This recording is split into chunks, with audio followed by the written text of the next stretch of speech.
There was calm over the skyline in Gaza City early Friday morning after Israel and Hamas agreed to cease fire across the border, a potentially tenuous halt to the fiercest fighting in decades following days of destruction and attacks.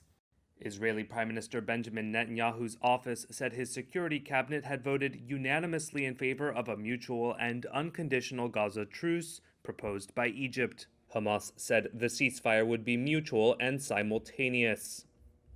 Abu Ubaida is the spokesman of the Hamas armed wing. With the help of God, we were able to humiliate the enemy, its fragile entity, and its savage army.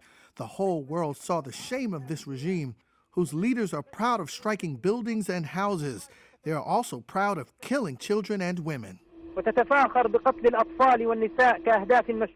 U.S. President Joe Biden welcomed the agreement from the White House and urged calm from both sides.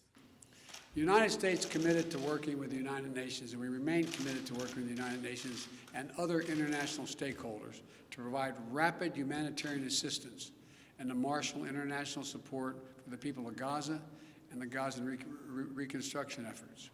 I believe the Palestinians and Israelis equally deserve to live safely and securely and to enjoy equal measures of freedom, prosperity, and democracy. My administration will continue our quiet, relentless diplomacy toward that end.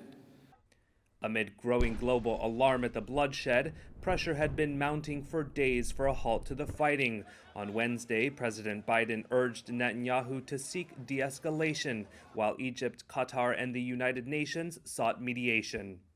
Egyptian President Abdel Fattah al-Sisi had ordered 2 security delegations into Israel and the Palestinian territories to work towards upholding the ceasefire, Egyptian state TV reported.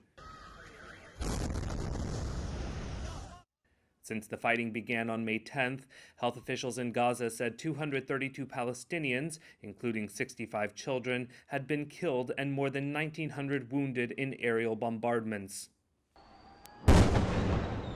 Authorities put the death toll in Israel at 12, with hundreds of people treated for injuries in rocket attacks that caused panic and sent people rushing into shelters.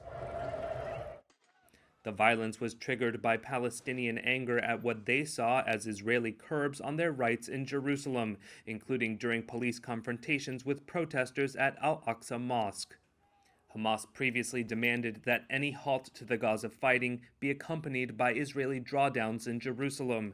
An Israeli official told Reuters there was no such condition in the truce.